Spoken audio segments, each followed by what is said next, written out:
Ya, Assalamualaikum warahmatullahi wabarakatuh. Waalaikumsalam. Hai Sobat Data, salam satu data pendidikan Indonesia. Selamat pagi, salam sejahtera buat kita semua.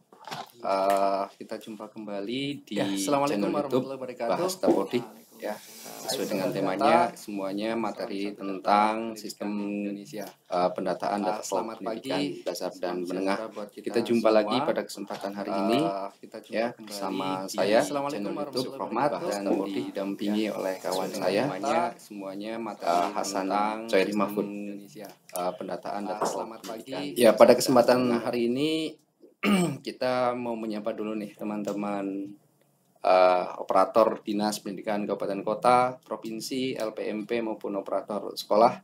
Gimana semuanya, sehat semua? Ya, alhamdulillah sehat ya.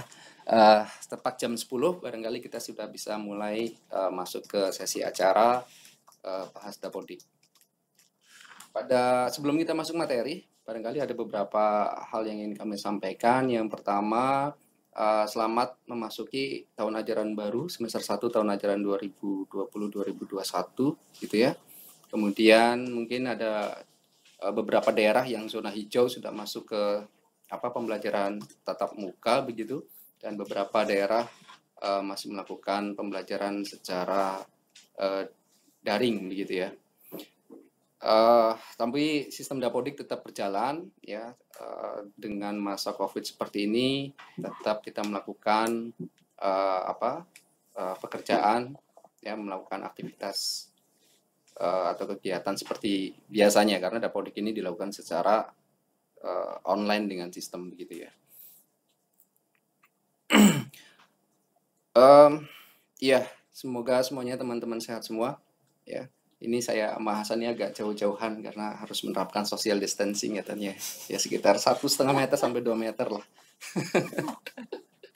Jangan lupa pakai masker Bapak Ibu sekalian, dan rajin-rajin cuci tangan.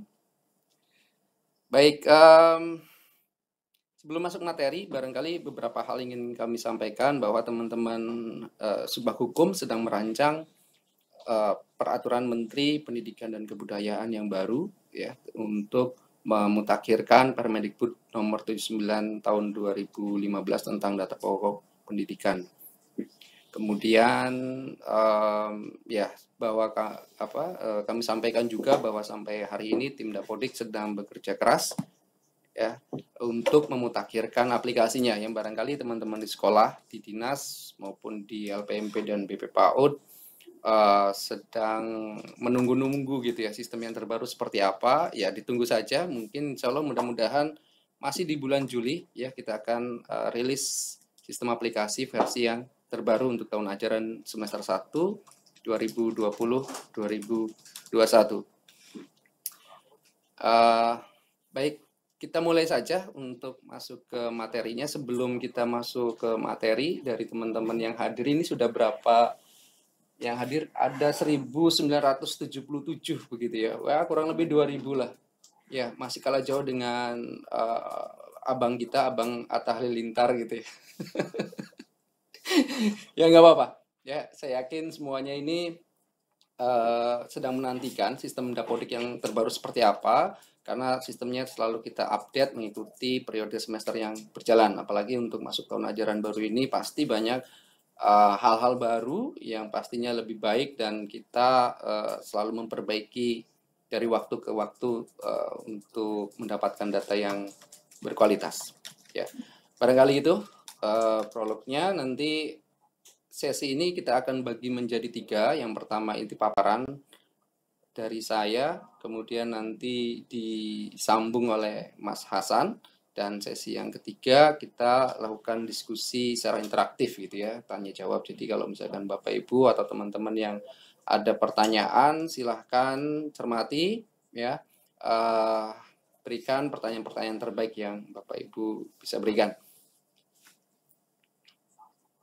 Oke, baik, kita masuk ke materi terkait dengan pemutakhiran sistem Dapodik PAUD Dikdasmen. Jadi nanti yang kita bahas ini adalah changelog-nya katanya gitu ya. Changelog itu daftar perubahan, lalu kita bahas lebih detail setiap item perubahannya ya. Jadi nanti Bapak Ibu Ya, jadi nanti Bapak Ibu, teman-teman operator sekolah ya, ketika nanti aplikasinya rilis sudah punya knowledge di awal ya, sehingga tidak kaget-kaget seperti apa prosesnya atau perilaku aplikasi dan SOP-nya dan seterusnya, tidak jauh berbeda dengan sistem-sistem sebelumnya. Begitu ya. Baik, kita masuk ke materi yang pertama. Ya, kita akan paparan terkait dengan pemutakhiran sistem Dapodik PAUD Dikdasmen. Masuk ke PPT-nya. Baik, isi paparannya ada dua barangkali ya, pemutakhiran sistem Dapodik dan yang keduanya pembaruan aplikasi Dapodik. Nanti yang poin 2 ini setengahan, ya setengah sesi saya, nanti setengah sesi lagi Mas Hasan. Next. Ya, barangkali dari sisi regulasi kita sudah sama-sama tahu semua ya. Mungkin izinkan kami untuk mengingatkan kembali bahwa sudah terbit Perpres nomor 39 tahun 2019 tentang Satu Data Indonesia. Ya, Perpres itu peraturan Presiden nomor 39. Sehingga dari sebab hukum ini mengupdate sistem Permendikbudnya mengikuti semangat Satu Data Indonesia sesuai dengan peraturan Presiden nomor 319 tersebut.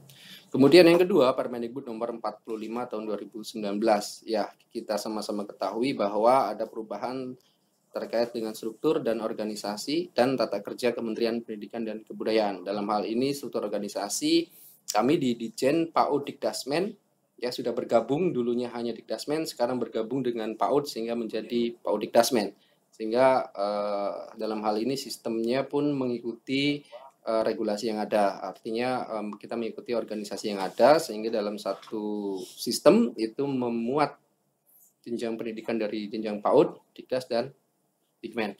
Yang ketiga, Permendikbud nomor 79 tahun 2015 tentang data pokok pendidikan.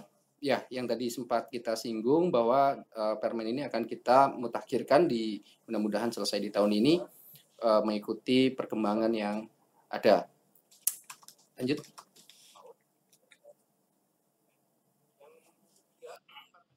Ya, ini kira-kira rekapitulasi total data yang kita olah gitu ya. Sampai hari ini tingkat partisipasi Dapodik Dasmen itu sudah sampai 99,1%.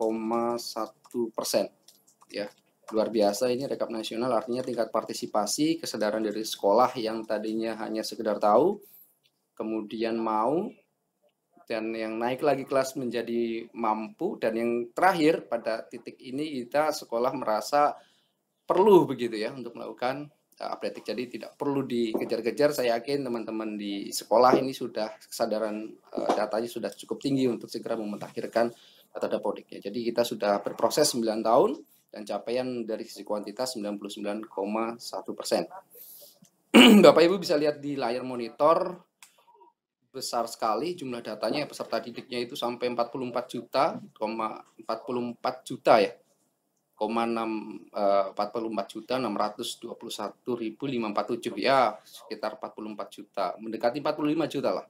Ini bukan hanya sekedar agregat, tetapi di belakangnya ada by name, by address-nya per individu siswa.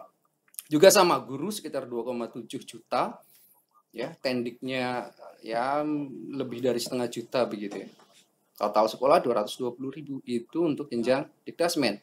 Lalu kita bergabung dengan PAUD Dikmas, ketambahan 223 lembaga.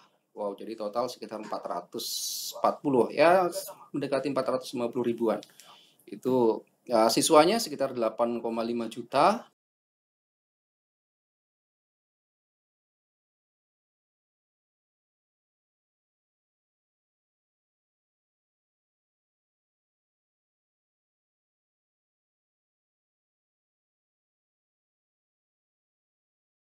Kita mutakhirkan datanya setiap satu semester satu kali. Oke, lanjut. Baik, pengumpulan data ini seperti biasa ya. Kita update setiap satu semester satu kali, dan kita masuk tahun ajaran baru, bergabung sekali lagi PAUD dan Dikmas ke sistem Dapodik kita ini. Ya, seperti kita bersama untuk jenjang atau satuan pendidikan jenjang PAUD Dikmas, ada TK, KB, TPA, SPS, PKBM, dan SKB. Ini variannya cukup banyak ya untuk yang di PAUD Dikmas. Dan yang di Dikdasmen ada SD, SMP, SMA, SMK, dan SLB beserta kesetaraannya, sehingga dari awal ini datanya sudah terintegrasi dari jenjang paling bawah sampai jenjang menengah, begitu ya. Dan saat ini teman-teman tim teknis Dapodik ini sedang menggabungkan database-nya, menggabungkan aplikasinya sehingga satu aplikasi digunakan untuk seluruh jenjang. Ya, ini menarik ini. Jadi nanti semua satuan pendidikan, apapun itu bentuknya, apapun itu jenjangnya, menggunakan aplikasi yang sama, bisnis proses yang sama, dan database yang sama, sehingga datanya terintegrasi sejak pengumpulan begitu ya. Oke, lanjut. Baik, ini kira-kira varian bentuk pendidikan kita yang diolah di dalam sistem Dapodik. Dari jenjang PAUD ada TK, ya, KB, SPS, TPA, dan seterusnya. Kesetaraan, SKB, dan PKBM. Jadi barangkali ini perlu di-notes, teman-teman SKB, PKBM, dan PAUD, ya, sekarang menggunakan aplikasinya sama persis dengan kakak-kakaknya gitu ya, yang ada di Dikdas dan di Dikmen. Sehingga tidak ada lagi perbedaan aplikasi antara jenjang Dikdasmen, jenjang dan PAUD Dikmas ya. Semuanya satu aplikasi. Ya, kemudian untuk Dikmen ya seperti biasa SMA dan SMK, walaupun nanti pembinaan SMK itu di Ditjen Vokasi, tetapi untuk pengelolaan datanya, artinya dalam hal ini pengumpulan data melalui mekanisme Dapodik, ini tetap menggunakan satu sistem ya, yang kita bersama namanya Dapodik begitu ya. Jadi tetap SMK masuk ke dalam Dapodik sehingga menggunakan aplikasi yang sama. Pendidikan khusus juga sama ya, mulai dari TKLB, SDLB, dan seterusnya sampai SLB. SPK, nah teman-teman SPK begitu juga sama, tidak ada perubahan mengikuti aplikasi Dapodik yang sebelumnya. Nah, kami juga informasikan bahwa di Dapodik ini juga sudah bergabung dari sekolah-sekolah keagamaan. Ada SD TK, TK itu teologi Kristen begitu ya, dari Bimas Kristen gitu ya. Kemudian SMA GK itu sekolah menengah agama Katolik kalau tidak salah, dari Bimas Katolik di Kemenak. Kemudian ada Pasraman. Pasraman itu sekolah-sekolah Hindu di bawah pembinaan Bimas Hindu di Kemenak ya. Mudah-mudahan segera bergabung teman-teman madrasah barangkali gitu ya, biar semangatnya sama, sistemnya sama. Oke, lanjut. Baik, kita masuk ke detail perubahan per item. Apa saja perubahannya? Kita akan bahas satu persatu secara detail sehingga Bapak Ibu sekalian, teman-teman operator sekolah di manapun berada begitu ya, sudah tahu apa kira-kira apa namanya ya, binatangnya seperti apa sih Dapodik yang semester 1 nanti gitu ya. Ya, seperti biasa Bapak Ibu sekalian, aplikasinya nanti akan berbasis offline. Ya, sekali lagi ini salah satu pendekatan untuk menjangkau satuan pendidikan yang tersebar di seluruh pelosok tanah air. Kemudian yang kedua, ya tadi saya singgung di depan, bahwa satu aplikasi ini, satu database ini, dan satu bisnis proses ini digunakan untuk semua jenjang, baik itu jenjang PAUD, Dikdas, Dikmen, dan kesetaraan. Ya, jadi sekali lagi nanti semuanya seragam, sistemnya sama, dan insya Allah mempermudah. Dan pengirimannya menggunakan sinkronisasi yang sifatnya dua arah dari sekolah ke kementerian, dan kementerian bisa mengalirkan data ke sekolah. Mungkin teman-teman sudah tahu apa kira-kira data yang dialirkan dari kementerian ke sekolah. Ya, salah satunya ada NISN, ada NUPTK, dan lain-lain.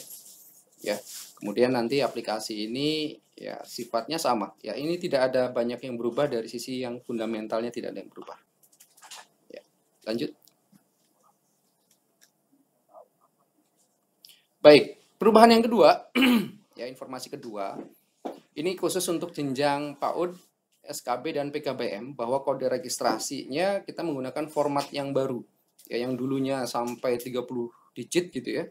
sekarang persempit atau kita simplifikasi menjadi 10 digit. Ya, ini untuk menyamakan fungsinya. Ya, ini pendekatannya teknis. Fungsinya itu kita samakan dengan yang jenjang Dikdasmen begitu ya. Jadi Bapak Ibu sekalian, nanti ketika saat Dapodik itu rilis, hal yang pertama untuk teman-teman jenjang PAUD Dikmas, ya khususnya untuk teman-teman dinas pendidikan, harus dilakukan pertama adalah distribusi kode registrasi ya untuk PAUD, SKB dan PKBM. Tapi kalau untuk yang jenjang Dikdas dan Dikmen itu tidak mengalami format baru atau kode registrasi baru. Tidak ada yang berubah di kode registrasi untuk jenjang Dikdas Dikmen. Sekali lagi yang berubah kode registrasinya adalah PAUD, SKB dan PKBM. Jadi segera karena jumlahnya ini nggak sedikit, ada 220 ribuan tadi ya jenjang PAUD, SKB dan PKBM. Oke, lanjut. Ya, sudah terbit Bapak Ibu sekalian. Ini Kepmendikbud nomor 580 tahun 2020 tentang status desa wilayah khusus sebutnya ya. Sehingga penentuan wilayah khusus ini sudah menjadi satu referensi untuk di lingkungan Kemdikbud yang akan kita gunakan. Salah satunya juga di aplikasi Dapodik ada beberapa perilaku yang mengkhususkan untuk di fungsi itu hanya muncul di desa-desa yang masuk dalam Kepmendikbud, masuk ke dalam kategori wilayah khusus. Ya, itu sudah masukkan ke referensi wilayah di sistem kami. Lanjut. Selanjutnya adalah, nah ini menarik nih Bapak Ibu sekalian, ada integrasi output data hasil PPDB. Ya, mungkin Bapak Ibu di daerah-daerah kemarin disibukkan hiruk-pikuknya PPDB dan sekarang sudah selesai masuk ke tahun ajaran baru. Nah, barangkali kita coba mensinergikan antara aktivitas PPDB dengan aktivitas Dapodik ya. Barangkali itu dua pekerjaan yang berbeda yang teman-teman operator sekolah lakukan, tetapi sebenarnya bisa kita sinergikan. Ya.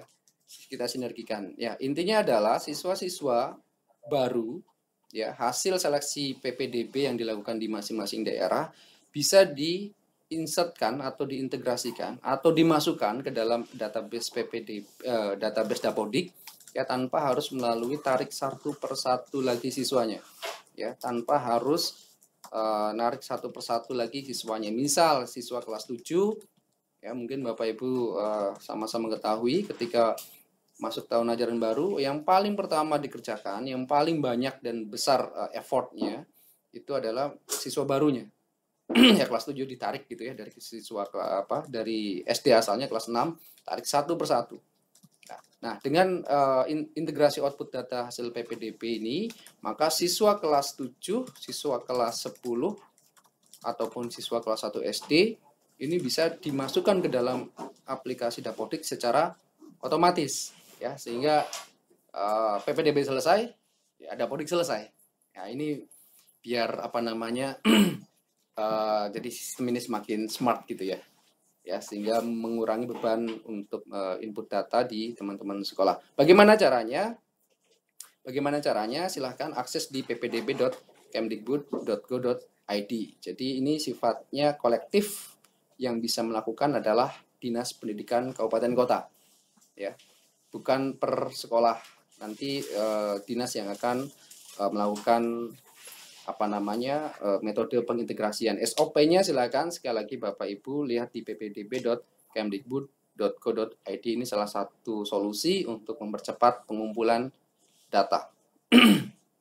Ya, barangkali nanti teman-teman sekolah yang ingin berminat tidak bisa masing-masing, tetapi ingatkan dinas pendidikannya, bisa kabupaten kota untuk jenjang Dikdas, provinsi untuk jenjang Dikmen. Kalau mau berminat, colek saja teman-teman admin dinasnya ya, untuk segera melakukan proses integrasi output data hasil PPDB. Paling tidak 80-90% siswa baru sudah masuk ke dalam database yang baru, sehingga Bapak Ibu hanya 10%-nya ya yang pakai metode tarik menarik tadi. Lanjut. Baik, Bapak Ibu sekalian, untuk tahun ajaran yang baru ini, referensi kurikulum 2006 atau yang biasa kita kenal dengan KTSP ini sudah di-expiredkan. Sehingga seluruh jenjang ini wajib menggunakan kurikulum 2013.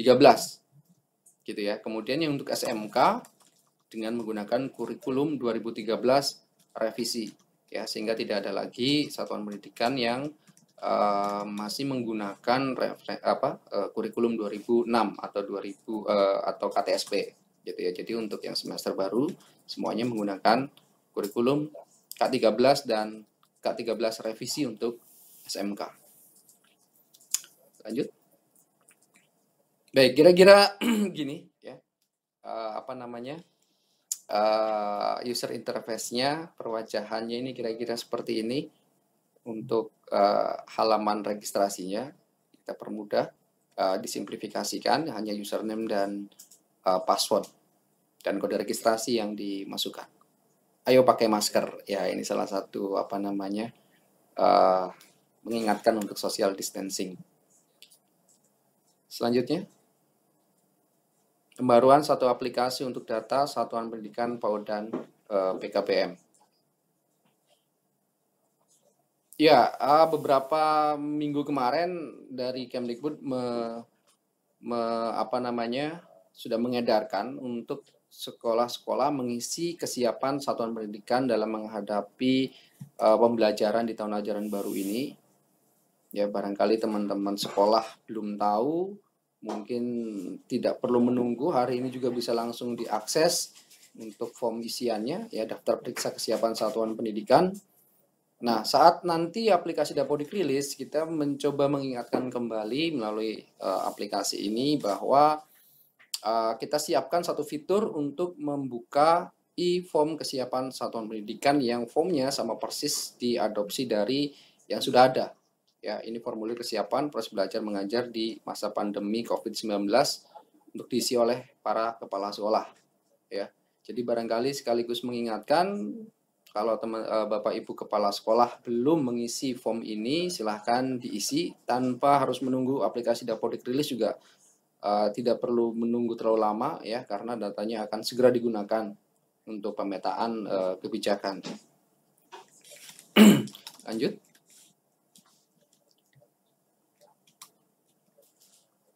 Baik. Selanjutnya adalah penambahan data rinci PAUD khusus untuk jenjang PAUD. Jadi barangkali untuk teman-teman PAUD ini bukan hal yang baru ya. Cuman di aplikasi Dapodik yang sekarang ini satu fitur yang baru, katakanlah gitu ya. Jadi mengadopsi sistem Dapodik PAUD kemarin, diambil fiturnya, tempelkan ke dalam satu aplikasi ini ya. Data rinci PAUD tidak ada yang berubah ya. Cuma nanti posisinya ada di data rinci sekolah. Ya, satu baris dengan data periodik sekolah, sanitasi, kepanitiaan dan seterusnya. Ini bukan hal yang baru, tetapi kita mengambil fitur yang ada di Dapodik PAUD ke dalam aplikasi yang baru ini, aplikasi Dapodik ya, untuk seluruh jenjang. Lanjut. Sama halnya dengan untuk fitur ini ya, untuk PKBM dan SKB di sana ada penambahan program dan layanan. Ini bukan hal yang baru, tetapi ini mengambil fitur yang ada di dalam Dapodik Dikmas ya, kita adopsi ke dalam Dapodik yang baru ini. Ya, di situ ada program layanan, nama layanannya apa, SK izinnya berapa, nomornya, lalu tanggal SK izinnya diterbitkan kapan. Ya, sama ini juga posisinya ada di sejajar dengan tadi ya, sejajar dengan data rinci sekolah ya, fitur pencatatan jenis program dan layanan yang diselenggarakan pada satuan pendidikan SKB dan PKBM. Jadi ini sekali lagi khusus untuk SKB dan PKBM untuk fitur edit program dan layanan. Lanjut.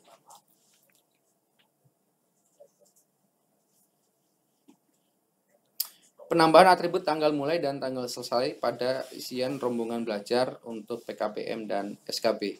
Ya, jadi khusus untuk PKBM dan SKB yang menyelenggarakan kesetaraan dan kursus begitu ya. Ini akan muncul satu fitur ya di dalam rombongan belajar tanggal mulai dan tanggal selesainya. Karena ya sama-sama kita ketahui untuk kesetaraan dan kursus ini tahun pelajarannya fleksibel ya, tidak mengikuti tahun pelajaran sekolah reguler. Ya, namanya juga tanggal mulai, tanggal selesai, namanya kursus mungkin ada yang 1 minggu, 1 bulan, 2 bulan dan seterusnya. Nah, jadi dimunculkan tanggal mulai dan tanggal selesai. Oke, lanjut. Ya, ini sudah kita bagi ya sama Hasan ya. Ya, terserah. Oke, baik. Kita masuk ke tingkat kerusakan sarana dan prasarana. Barangkali nanti untuk yang sesi ini akan disambung oleh Mas Hasan Coer Mahfud. Siapa beliau? Saya yakin kalau yang belum kenal beliau ini berarti operator sekolah yang baru atau admin dinas yang baru begitu ya. Beliau adalah orang yang membuat aplikasi pengumpulan data atau yang biasa kita kenal dengan aplikasi front end yang biasa dioperasikan aplikasinya di masing-masing sekolah. Baik, untuk sesi selanjutnya silahkan nanti akan disampaikan oleh Mas Hasan. Sesi kedua, nanti sesi ketiga kita masuk ke diskusi atau tanya jawab. Silakan Mas Hasan.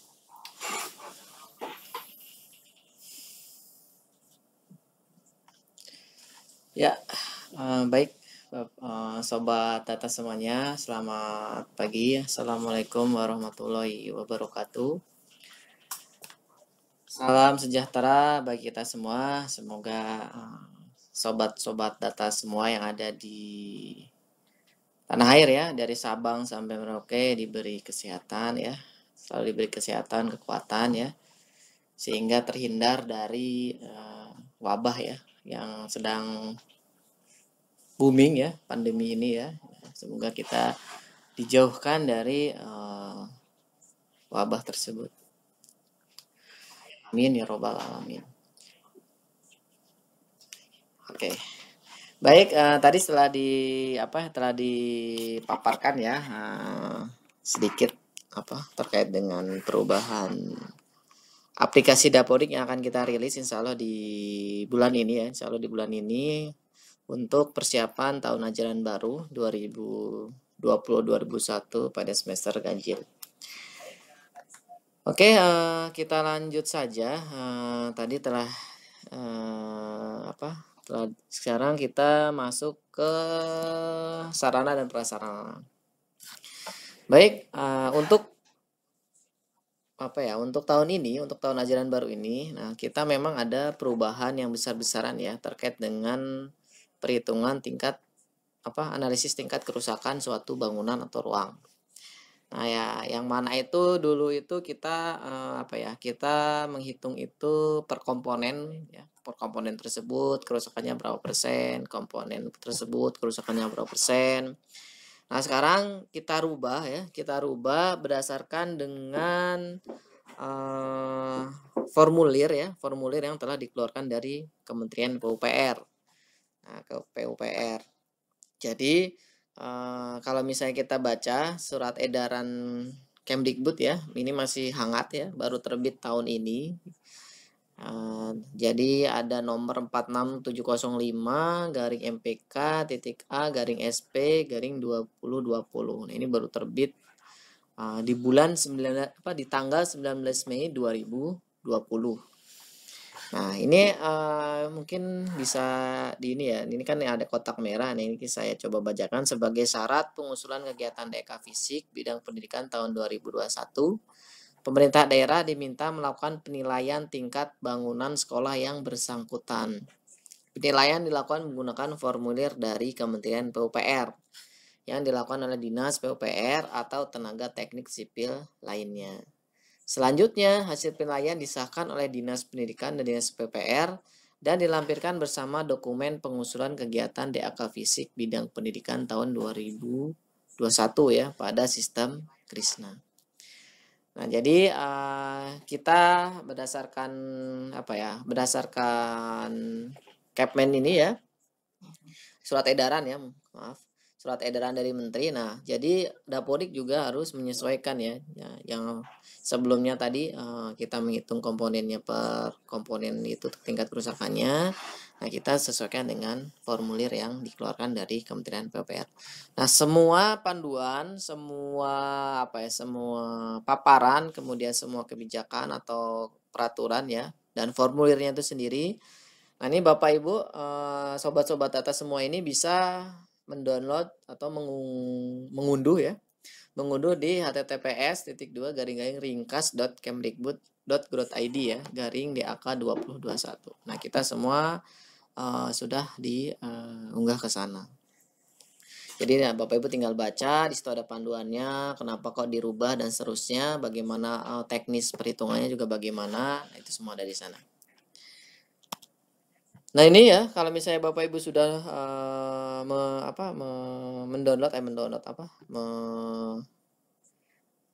format perhitungan file yang dari Kementerian PUPR. Nah, ini sedikit ditampilkan. Jadi memang modelnya Excel. Nah, biar kenapa Excel ya formulirnya ya yang dikeluarkan karena hampir semua sekolah itu bisa lah ya menggunakan Excel itu.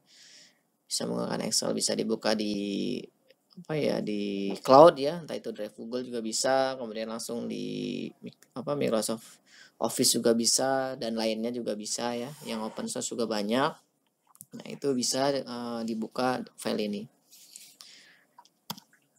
Oke, nah ini sedikit ya perubahan proses bisnis pengisian tingkat kerusakan bangunan dan ruang. Nah, jadi telah dijelaskan sebelumnya itu kan kita mengisi tingkat kerusakan itu berdasarkan komponen, misalnya pondasi berapa persen, atap berapa persen, kemudian dinding berapa persen.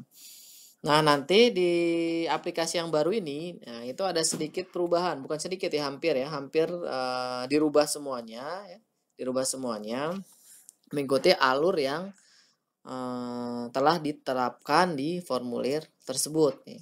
Jadi kalau misalnya kita bahas sedikit, nah ini mungkin Bapak Ibu bisa bisa lihat ya di monitor Bapak Ibu semua terkait dengan alur penilaian kerusakan. Nah, jadi sedikit saja kalau misalnya dijelaskan dari A sampai Z ini mungkin waktunya nggak akan cukup ya. Jadi kita singkat saja nanti terkait dengan penjelasan detailnya nanti ketika rilis aplikasi insya Allah di panduan aplikasi kita jelaskan dengan sedetail-detailnya.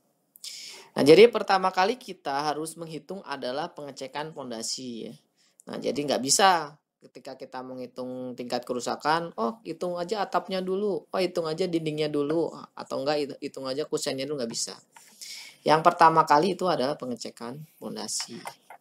Nah, jadi ketika pondasi setelah dicek, nah di situ nanti ada opsi-opsinya ya. Nah, kalau pondasi ini ketika input kerusakan pondasi itu tidak diisi berapa persennya, tapi memilih ada opsinya. Di situ ada tersedia 5 opsi.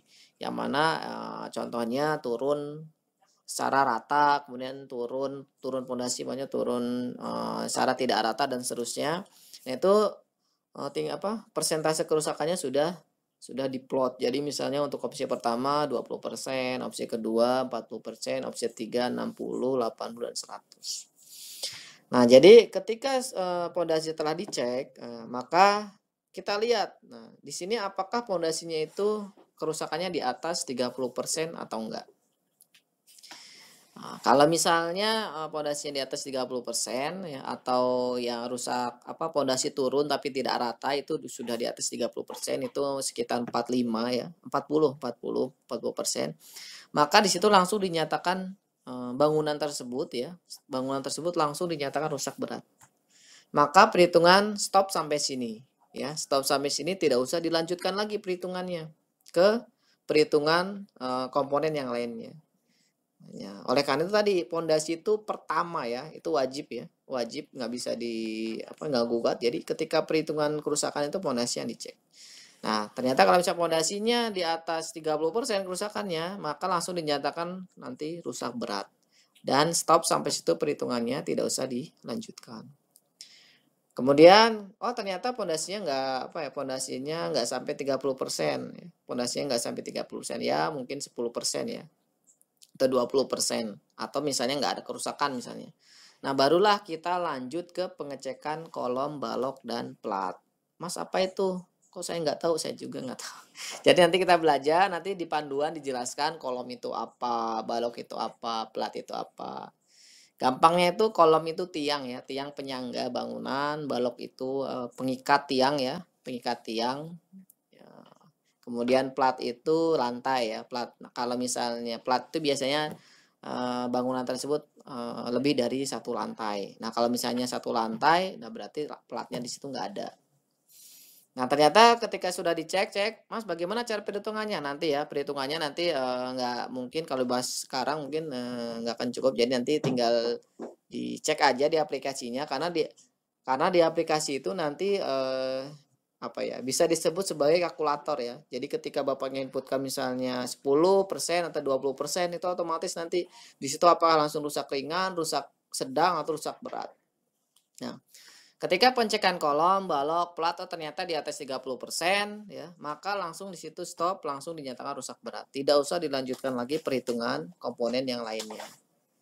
Nah, jadi saya sebut di sini checkpoint aja ya biar gampang ya. Jadi pondasi itu checkpoint pertama ya. Ketika pondasi itu di atas 30%, maka stop perhitungan sampai checkpoint pertama, itu pondasi. Yang kedua adalah pengecekan kolom, balok, dan plat. Ini checkpoint kedua ya. Nah, kalau misalnya di atas 30% stop sampai situ, perhitungannya nggak usah dilanjutkan. Karena nanti di aplikasi juga nggak akan bisa diisi. Karena nanti di situ di disable isiannya. Jadi percuma ya kalau mau maksa ngisi. Oke, jadi nanti kalau misalnya untuk perhitungan kerusakan nanti ada materi sendiri ya. Jadi alurnya saja biar nanti sobat-sobat atas semua kebayang oh cara pengisian yang baru seperti ini. Nah, kemudian ternyata kita cek kolom, balok, plat, rusaknya di bawah 30, maka lanjut ya ke perhitungan komponen selanjutnya itu checkpoint ketiga yaitu pengecekan atap. Atap di atas 30%, maka langsung dinyatakan rusak berat dan stop perhitungan sampai sini. Nah, checkpoint ketiga. Kalau misalnya kerusakannya di bawah 30, maka dilanjutkan lagi ke pengecekan yang keempat yaitu checkpoint keempat yaitu pengecekan dinding. Nah, dinding di atas 30%, maka lanjut ke pengecekan selanjutnya, yaitu kaca, pintu, kusen, plafon, lantai, utilitas, finishing, dan seterusnya. Nah, kalau misalnya dinding ternyata di atas 30%, ya stop sampai situ ya. Tidak usah dilanjutkan. Checkpoint keempat ini stop sampai sini, langsung dinyatakan rusak berat. Nah, kalau misalnya di bawah 30, maka lanjut sampai perhitungan seluruh komponen. Oke, jadi nanti di aplikasi akan dibuat seperti ini. Jadi ada 4 checkpoint ya. Checkpoint pertama pondasi, checkpoint kedua yaitu kolom, balok, plat, checkpoint ketiga adalah atap, checkpoint ketiga adalah dinding. Kalau misalnya di setiap checkpoint ini masing-masing itu kerusakannya di atas 30%, maka stop perhitungannya sampai checkpoint tersebut. Tidak usah dilanjutkan ke komponen selanjutnya. Nah, jadi nanti di aplikasi baru ini ada 2 cara ya untuk menentukan ada 2 hasil dan 2 cara untuk menentukan tingkat kerusakan. Pertama itu adalah dihasilkan dari salah satu checkpoint yang tadi disebutkan. Atau yang kedua adalah perhitungan seluruh komponen ya. Jadi kalau misalnya 4 checkpoint ini lolos, maka seluruh komponen dihitung.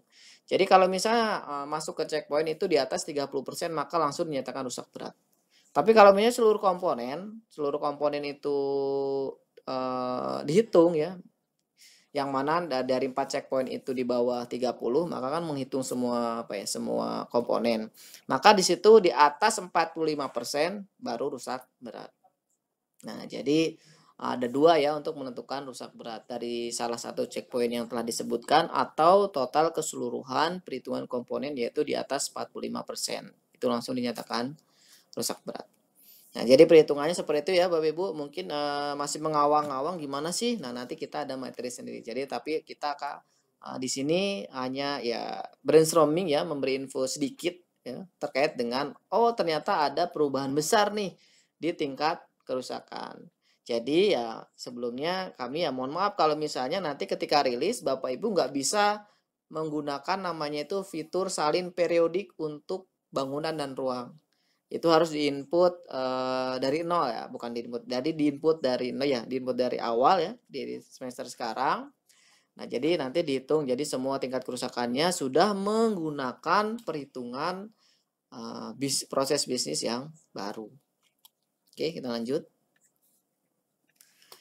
Nah, di sini penampakannya ya. Ini adalah penampakan dari aplikasinya. Nah, di sini ada di atas itu ada dua panel ya. Yang pertama itu info terkait dengan persentase tingkat kerusakan. Yang kedua adalah panel kriteria kerusakan. Apakah dia rusak ringan, rusak sedang, rusak berat. Nah, jadi di kita ini nanti hanya 3 ya, mengikuti formulir PUPR itu hanya 3. Jadi nanti nilai akhirnya itu hanya 3. Dan baiknya 4. 4 baik, rusak sedang, rusak ringan, rusak sedang, dan rusak berat.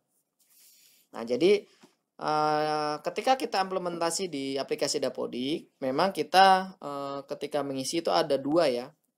Ada menyebutkan 2 kondisi. Yang pertama adalah kondisi bangunan. Yang kedua adalah kondisi ruang. Nah, kalau dulu di semester di aplikasi sebelumnya itu untuk mendapatkan tingkat kerusakan itu kita harus menginput kedua-duanya, menginput kondisi bangunan iya, menginput kondisi ruang juga iya. Nah, di aplikasi yang sekarang itu tidak ya. Kalau misalnya tadi telah dijelaskan, jadi di bangunan itu ada 3 checkpoint, yaitu di kondisi bangunan ya ada 3 checkpoint, yaitu ada pondasi, kemudian kolom balok plat, yang ketiga adalah atap. Nah, ini semua adalah di kondisi kerusakan bangunan. Nah, jadi kalau misalnya dari ketiga checkpoint ini salah satunya di atas 30%, maka perhitungannya akan di stop sampai sini. Di aplikasi juga sama akan dibuat seperti itu. Jadi nggak usah semua isian-isian selanjutnya itu akan di disable karena itu langsung kita mendapatkan rusak berat. Jadi ketika Bapak Ibu input, misalnya 20, 30, otomatis nanti di kedua panel atas ini persentase dan kriterianya ini akan berubah otomatis ya mengikuti inputan yang ada ya. Jadi misalnya pondasi di atas 30%, maka struktur atap ini akan kita disable, tidak bisa di-input. Nah, langsung di situ kita nyatakan rusak berat. Kemudian struktur misalnya, pondasinya di bawah 30, maka kita lanjut ke perhitungan struktur. Nah, struktur ini kalau misalnya dari kolom balok plat ini diakumulasi di atas 30, yaitu dimulai 31%, maka langsung dinyatakan rusak berat, maka inputan atap akan kita disable, tidak bisa diinputkan, dan seterusnya. Nah, jadi tadi kita balik lagi ke aplikasi, ketika aplikasi kan ada 2, kondisi bangunan dan kondisi ruang. Nah, jadi kalau misalnya di kondisi bangunan ini sudah mencapai rusak berat, maka sobat data ini tidak usah menginputkan kondisi yang ada di ruangan. Jadi otomatis kita nyatakan bahwa semua ruangan yang ada di bangunan tersebut adalah rusak berat. Karena apa? Karena kondisi bangunannya ya itu sudah dinyatakan rusak berat, otomatis semua ruangan yang ada di bangunan tersebut sudah dinyatakan rusak berat. Jadi kalau ruangan tersebut di bangunan A ada 4 ruangan, ketika dihitung-hitung ternyata bangunan ini strukturnya sudah di atas 30%, maka langsung dinyatakan rusak berat. Maka seluruh ruangan yang ada di bangunan tersebut dinyatakan rusak berat. Nah, jadi seperti itu ya. Jadi perhitungannya nanti ya, di aplikasi yang baru. Kita lanjut. Nah, ini perubahan proses bisnis pengisian tingkat kerusakan bangunan ruang. Tadi sama ya. Jadi tadi adalah kerusakan di bangunan, yang kedua adalah formulir kondisi ruang tadi ya. Jadi ketika bangunan itu sudah dinyatakan rusak berat, maka ini nanti semua isian yang ada di kondisi ruang ini di-disable. Tidak bisa di-input ya, tidak bisa di-input. Karena apa? Karena sudah dinyatakan rusak berat, nggak usah capek-capek menghitung komponen yang lain. Nah, karena sudah dinyatakan rusak berat. Oke, nanti untuk lebih detailnya bagaimana praktek, kemudian perhitungannya, implementasinya bagaimana, nanti ada materi selanjutnya. Kita tunggu saja Bapak Ibu. Oke, selanjutnya pembaruan terkait dengan peserta didik ya. Pembaruan aplikasi untuk data peserta didik. Yang pertama itu adalah khusus untuk peserta didik di jenjang SMA dan SMK. Nah, itu ada tabulasi tambahan, yaitu terkait dengan sertifikasi peserta didik. Sebenarnya ini digunakan untuk SMK ya, tapi tidak menutup kemungkinan peserta-peserta didik yang ada di SMA pun juga punya ya, punya sertifikasi ya. Biasanya ini adalah sertifikasi industri ya, anak-anak atau siswa-siswa dari SMK. Tapi SMA juga kita buka karena tidak menutup kemungkinan ya siswa-siswa SMA juga mempunyai sertifikasi industri tersebut. Kemudian kelulusan bersama pada tingkat akhir ya, seperti biasa tahun-tahun sebelumnya, nanti mendekati rilis kita akan meluluskan semua siswa-siswa tingkat akhir. SD yaitu kelas 6, SMP kelas 9, SMA, SMK kelas 12, ya khusus SMK juga ada yang kelas 13. SLB ya mungkin kelas 12 juga sama. Nah, karena kita ada penggabungan tadi PAUD ya, maka untuk TK kelompok B juga kita luluskan. Kelompok B kita luluskan, dan untuk PKBM atau SKB ini nanti juga akan kita luluskan di kelas 12. Nah, jadi kalau misalnya ada siswa-siswa yang tidak tidak terluluskan otomatis, maka nanti bisa diluluskan manual ya di aplikasi Dapodiknya. Nanti akan ada ya fitur untuk meluluskan siswa-siswa tingkat akhir tersebut. Tapi ini khusus untuk tadi ya, untuk PAUD ya, karena untuk Dikdasmen ya itu sudah jelas kelas 6, 9, 12 ya.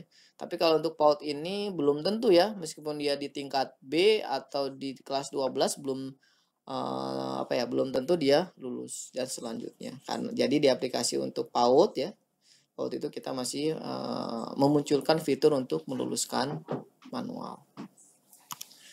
Selanjutnya terkait dengan GTK ya, pembaruan aplikasi untuk data GTK. Yang pertama adalah, nah ini lumayan nanti memakan effort yang cukup besar. Jadi mungkin para operator sekolah dan operator dinas saling bekerja sama untuk untuk mempersiapkan ini. Karena apa?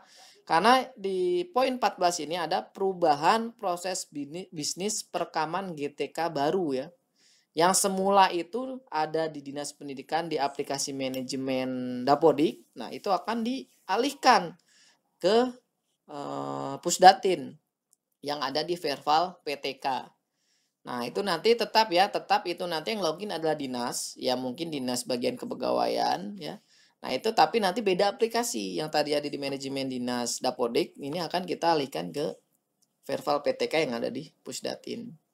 Karena apa? Karena tadi ya, karena kita kalau misalnya kita lihat dari kita mulai kan 2011 ya, kalau Bapak Ibu tahu, ini kita sudah jalan sampai 9 tahun, sudah saatnya kita fokus ke kualitas data ya, kualitas data. Nah, sekarang kita fokus ke GTK nih. Nah, jadi ketika ada GTK baru, maka harus dipastikan GTK tersebut adalah GTK unik, belum pernah terdaftar di Dapodik, dan memang benar-benar baru datanya. Nah, acuannya apa, Mas? Acuannya adalah NIK ya. Nah, jadi ketika ada GTK baru, itu yang harus dipastikan, yang harus ada itu adalah NIK-nya. Karena Pusdatin lah yang mempunyai MOU ya dengan Disdukcapil terkait dengan data NIK atau nomor KK. Nah, jadi ketika penambahan GTK, nanti NIK-nya akan dicek langsung ke servernya di Sukcapil. Benar nggak nih NIK ini atas nama A, tanggal lahirnya sekian, tempatnya di mana, nama ibu kandungnya segini. Nah, benar nggak? Kalau misalnya benar, dicek di Dapodiknya sudah ada atau belum NIK tersebut. Kalau misalnya sudah ada, ditolak ya. Ditolak berarti itu nanti bukan tambah, tapi adalah penugasan baru ya, ditambah penugasannya. Nah, tapi kalau misalnya ternyata NIK-nya memang belum ada, maka baru ditambahkan. Nah, kalau misalnya Bapak Ibu lihat ya bisnis prosesnya, mulai enter PTK ya di manajemen master referensi ya. Kalau misalnya sudah tidak ada. Yang pertama itu pasti satuan pendidikan dulu ya. Satuan pendidikan mulai, kemudian menyiapkan dokumen PTK baru tersebut ya. Formulirnya sama dengan yang ada di aplikasi, download formulirnya kosong, kemudian suruh isi PTK tersebut dan dicantumkan dengan NIK ya. NIK dan nomor KK pastikan itu adalah unik, tidak salah tipe ya. Kemudian bawa ke Dinas Pendidikan untuk di-input di Verval PTK. Nah, kemudian dicek NIK-nya di master referensi ada atau tidak. Kalau misalnya tidak, cek nanti by NIK ya. Kalau NIK ini adalah NIK ini kalau misalnya di tengah itu ada database penduduk ya. Database penduduk yang kelola adalah Kemdagri ya. Kemdagri. Nah, dicek nih NIK-nya benar atau salah. Kalau punya sesuai, cek lagi NIK-nya sudah ada belum di Pusdatin ya. Kalau misalnya sudah ada ya ditolak karena berarti datanya sudah ada. Kalau belum barulah ditambah. Ditambah baru nanti ditambah langsung ditransfer tuh data-data baru tersebut langsung ditransfer ke servernya Dapodik ya. Servernya Dapodik. Kemudian ketika sekolah asing otomatis PTK baru tersebut akan turun ke sekolah. Seperti itu ya terkait dengan bisnis prosesnya. Jadi sebenarnya kalau di operator sekolah mungkin nggak jauh beda ya karena untuk penambahan GTK baru ini akan berubah nanti di sisi manajemen dinasnya yang tadinya ada di manajemen Dapodik akan dialihkan ke Verval PTK yang ada di Pusdatin. Jadi kalau dari operator sekolah mungkin nggak terlalu ngaruh karena kan tinggal sync nanti turun PTK baru. Kemudian selanjutnya yang perubahan lagi adalah proses bisnis pembuatan atau perubahan akun GTK. Nah, di sini ya. Ini juga harus dipersiapkan. Jadi terkait dengan peningkatan kualitas tadi, nah kita akan meng-cleansing semua akun pengguna, baik itu operator sekolah maupun GTK. Nah, kita akan meng-cleansing mana email-email yang double. Kalau misalnya di double akan kita cleansing. Nah, kalau misalnya tidak, kita akan yang kedua ya, verifikasi email GTK. Jadi selain meng-cleansing, nah email-email yang sudah terdaftar yang unik itu akan kita kirimi ke email tersebut sebuah link untuk menyatakan bahwa email tersebut adalah memang email PTK yang bersangkutan. Untuk mengkonfirmasi bahwa email tersebut adalah email yang benar, yang punya adalah GTK tersebut. Yang ketiga adalah penataan peran. Nah, ini mungkin harus digarisbawahi ya, karena ini ada namanya cleansing akun pengguna. Mohon nanti untuk operator sekolah yang terkena cleansing ya, itu pasti nanti tidak akan bisa melakukan registrasi. Nah, jadi jangan heboh, wah kok akun saya kok nggak bisa registrasi, akun saya kok ketika unduh profil atau registrasi online kok nggak bisa ya terdeteksi username password salah. Nah, itu jangan khawatir, coba langsung hubungi Dinas Pendidikan setempat. Dicek apakah akunnya itu terkena cleansing atau enggak. Kalau terkena cleansing maka nanti untuk operator sekolah di satuan pendidikan tersebut atau di sekolah tersebut itu akan tidak ada ya datanya karena sudah hilang. Nah, otomatis nanti kalau misalnya kejadian seperti itu, nanti mau nggak mau nanti operator sekolah harus mengirimkan SK baru untuk pembuatan akun baru ke Dinas Pendidikan. Ya, jadi mulai dari sekarang nanti ya, insya Allah waktu dekat kita juga akan mengedarkan berita nanti di dapo.kemdikbud.id ada berita mana sekolah-sekolah yang terkena cleansing ya, baik itu operator sekolahnya maupun GTK-nya. Nah, ketika Bapak Ibu operator sekolah, oh ternyata saya terkena cleansing, langsung koordinasi dengan Dinas Pendidikan. Jadi agar tidak heboh nanti ketika ketika registrasi kok nggak bisa ya. Jadi wanti-wanti dari sekarang ya. Jadi itu adalah info yang baru. Oke, kemudian proses bisnis pembuatan perubahan akun. Nah, tadi kan adalah akun operator sekolah dan GTK lainnya. Khusus untuk akun GTK, itu kita juga melakukan perubahan proses bisnis. Yang mana tadinya untuk perubahan dan penambahan akun GTK itu ada di aplikasi lokal yang ada di sekolah. Nah, sekarang ini khusus untuk SMA, SMK, SLB, dan serajatnya itu dialihkan ke manajemen sekolah, yaitu nanti ada di sp.datadik.kemdikbud.id. Jadi nanti manajemen sekolah yang warna-warna hijau itu nanti kita ada baru ya, penyegaran baru dan domain baru itu ada di sp.datadik.kemdikbud.id. Nah, kemudian kita juga menyediakan adalah login individual guru ya, yaitu ada di ptk.datadik.kemdikbud.id. Nah, itu nanti guru bisa login online, full online ke ptk.datadik.kemdikbud.id, kemudian masukkan username password. Nah, nanti tinggal melakukan konfirmasi. Jadi email-email yang yang lolos dari cleansing tadi ya. Kemudian benar nggak ini email tersebut punya guru tersebut. Nah, maka tinggal dikonfirmasi melalui laman tersebut. Nanti akan dikirimkan link untuk verifikasi ke email guru tersebut. Nah, jadi sekarang kita masih transisi, jadi tidak semua jenjang ya untuk pembuatan perubahan akun GTK ini. Kita untuk semester ganjil ini kita mulai dari SMP, SMA, dan SMK. Untuk PAUD dan SD masih diperbolehkan menambah dan merubah akun di lokal ya. Karena ya melihat mungkin geografis, mungkin juga SDM juga sama. Oke, selanjutnya ini juga sama perubahan proses bisnis pengisian riwayat pernikahan formal ya, kualifikasi D4 atau S1 ya pada GTK. Jadi, mulai tahun ajaran baru ini semester ganjil itu Direktorat Jenderal GTK atau Ditjen GTK itu minta ya, tolong untuk kualifikasi S1 guru itu dikunci di lokal. Itu nanti untuk penambahan dan perubahannya itu ada di manajemen sekolah. Tetap yang inputkan operator sekolah hanya beda. Tadinya ada di operator lokal, tapi di sini ada di manajemen sekolah. Yaitu tadi sp.datadik.kemdikbud.id. Loginnya operator sekolah, nanti di situ ada fitur untuk menambah atau merubah kualifikasi S1 guru. Atau bisa dibantu nanti oleh Dinas Pendidikan juga ada fiturnya. Nah, jadi kenapa dikunci? Karena nanti kita akan untuk nama universitas dan prodi itu nanti kita langsung mengambil dari data dikti. Kalau di lokal kan itu kan isian bebas, nama universitasnya itu ya mau diisi apa aja bisa ya, mau disingkat apa aja bisa. Nah, ketika ingin digunakan, oh ternyata banyak yang not match ya, nggak sama penulisannya. Oleh karena itu nanti untuk referensinya kita ngambil langsung dari data dikti ya. Ini untuk S1. Jadi ini untuk D4 atau S1 kemarin tuh. Mintanya D4 atau S1.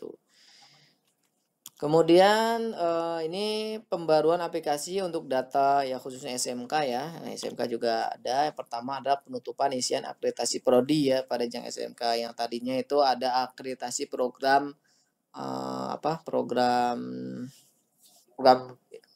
keahlian ya. Jadi kan dulu kan itu kan untuk akreditasi itu berdasarkan program. Jadi misalnya di SMK itu ada jurusan apa, misalnya RPL, TI, kemudian pemasaran dan seterusnya. Nah, itu nanti di akreditasi berdasarkan program keahliannya. Sekarang sudah tidak berlaku lagi karena SMK juga akreditasinya sudah by satuan pendidikan lembaga sama dengan SD SMP. Jadi yang di akreditasi itu adalah lembaganya ya, bukan program keahliannya. Makanya di aplikasi yang baru nanti untuk isian akreditasi prodi akan kita tutup ya karena tidak digunakan lagi. Kemudian perubahan proses bisnis bagi SMK tingkat 10. Nah, ini juga sama. Mulai tahun ajaran baru ini untuk tingkat 10 dikembalikan lagi langsung memilih ke level kompetensi keahlian, bukan lagi program keahlian. Jadi kita balik lagi ke tahun 2015-2016 ya. Jadi kelas 10 itu sudah langsung dinyatakan atau sudah langsung memilih kompetensi keahlian. Kalau semester kemarin kan kelas 10 itu program keahlian. Nah, sekarang di semester baru ini, di tahun ajaran baru ini, kembali lagi ke kompetensi keahlian. Selanjutnya perubahan proses bisnis bagi SMK yang diperkenankan membuka kelas terbuka. Nah, jadi SMK itu masih boleh ya membuka kelas terbuka, tapi hanya untuk kelas 12 saja. Untuk kelas 10 dan 11 tidak diperkenankan. Sesuai dengan surat edaran direktur SMK ya. Kemudian 20 perbaikan fitur ubah pada ruang praktik kerja bengkel pada jenjang SMK. Nah, ini juga sama. Jadi nanti di panduan tolong dibaca, nanti di situ ada penjelasan apa sih yang dimaksud ruang praktek kerja, apa sih yang dimaksud bengkel, jangan sampai salah. Jadi intinya adalah semua ruangan semua ruangan yang untuk mempraktekkan sebuah teori ya, teori di SMK itu namanya ruang praktek kerja. Nah, Jadi sebuah ruangan untuk mempraktekkan teori yang didapat ya, yang teori yang didapat itu masuk ke ruang praktek kerja. Nah, beda lagi dengan bengkel nanti. Nah, bengkel itu apa? Nanti di panduan dijelaskan. Jadi, dengan adanya penyamaan persepsi ini, nah ternyata ketika kita query banyak sekolah-sekolah SMK yang salah mapping. Mana yang ruang praktek kerja, mana yang bengkel. Oleh karena itu, di aplikasi baru ini kita sediakan fitur untuk merubah jenis prasarana ke ruang praktek kerja atau ke bengkel. Jadi, nanti mohon teman-teman SMK paham betul apa itu ruang praktek kerja, apa itu ruang bengkel. Jangan sampai salah ya untuk mappingnya. Kemudian sinkronisasi. Nah, untuk sinkronisasi juga ada fitur tambahan. Nah, yang semula itu sinkronisasi itu hanya satu, yaitu 2 arah dari server ke lokal dan lokal ke server. Nah, mulai tahun ajaran baru ini itu ada 2 ya. Kita ada menambah fitur, yaitu namanya fitur tarik data. Apa itu, Mas? Nah, tarik data itu hanya menurunkan semua perubahan-perubahan yang ada di server ke lokal. Ya, tanpa mengirimkan perubahan yang ada di lokal ke server. Jadi, contohnya gini. Ketika ada perubahan verbal PTK atau perubahan referensi, maka kita harus mengenolkan invalidnya. Jadi jangan sampai ada invalid kita baru bisa sync ya, bisa menurunkan perubahan-perubahan tersebut. Nah, ternyata itu tidak efektif. Nah, oleh karena itu kita menambah fitur baru yaitu tarik data. Jadi tarik data ini bisa digunakan meskipun data invalidnya itu masih banyak ya, lebih dari 1. Jadi invalidnya masih ada banyak. Nah, tapi Bapak Ibu masih bisa menarik data, yaitu kan hanya menurunkan data-data yang berubah dari server ke lokal. Nah, jadi itu ya yang dimaksud dengan tarik data. Yang kedua adalah tetap sinkronisasi. Sinkronisasi ini adalah proses 2 arah untuk mengirimkan semua perubahan yang ada di lokal ke server. Nah, untuk sinkronisasi ini syaratnya masih sama, yaitu semua data invalid harus 0. Nah, untuk tarik data tidak perlu ya, tidak perlu data invalidnya 0, meskipun ada invalid masih bisa tarik data, soalnya hanya menurunkan data-data yang berubah dari server ke lokal. Jadi ini ada 2 ya, ada 2 metode. Nanti Bapak Ibu juga jangan kaget nanti ketika sudah di aplikasi ini, apa maksud tarik data ini? Nah, dan seterusnya. Nah, untuk tombol hanya 1, jadi nanti si aplikasi ini sudah smart ya, jadi bisa membaca kalau misalnya invalidnya itu 0, maka di situ langsung tombolnya bunyinya sinkron. Tapi kalau misalnya invalidnya belum 0, lebih dari 1, lebih dari 0 yaitu 1 dan seterusnya, itu maka tombolnya yang muncul adalah tarik data. Jadi tombolnya tetap 1, cuma nanti bacanya dari invalid yang ada di aplikasi. Kemudian pengaturan dan keamanan data ya. Yang pertama perbaikan pengisian formulir peserta didik, perbaikan pengisian formulir paragetika ya, mengikuti formulir yang baru ya.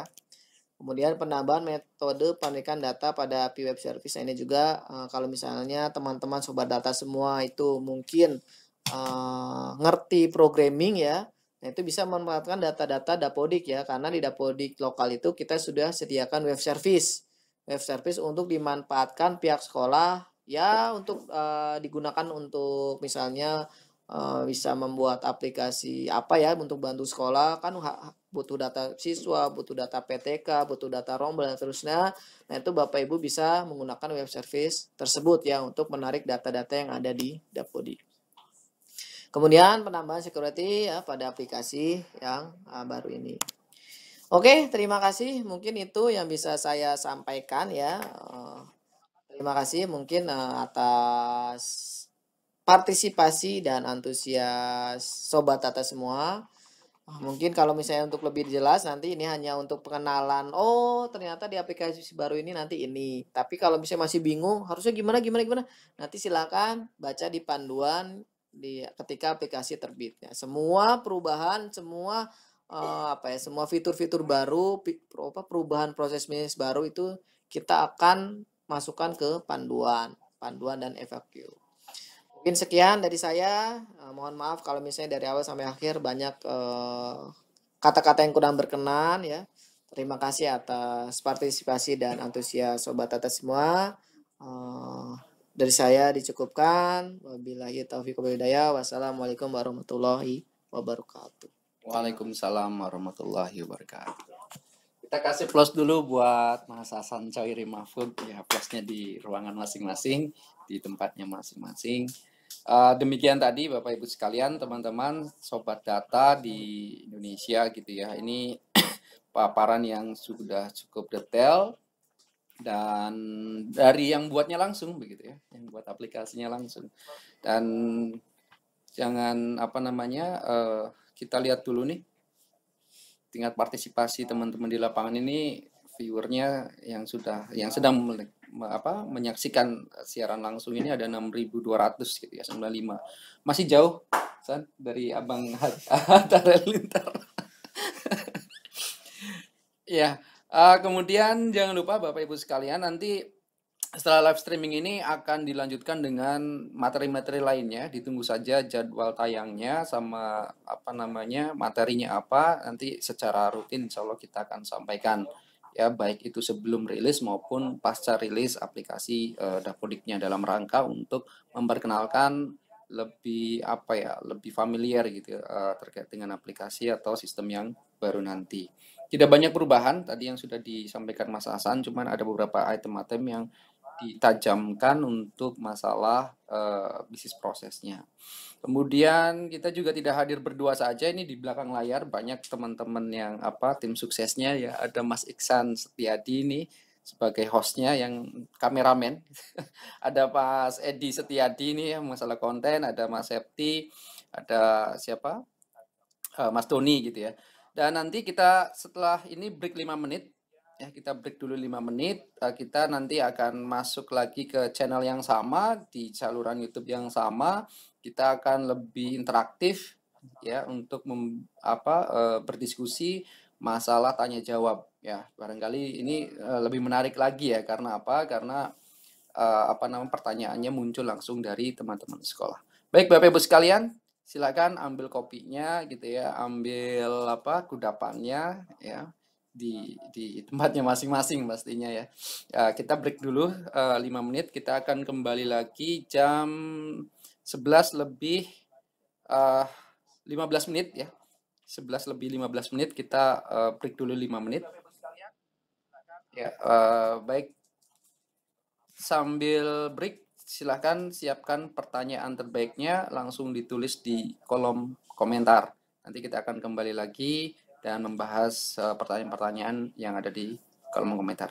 Barangkali demikian, terima kasih Sobat Data, salam satu data pendidikan Indonesia, selamat istirahat, kita kembali 5 menit ke depan. Assalamualaikum warahmatullahi wabarakatuh.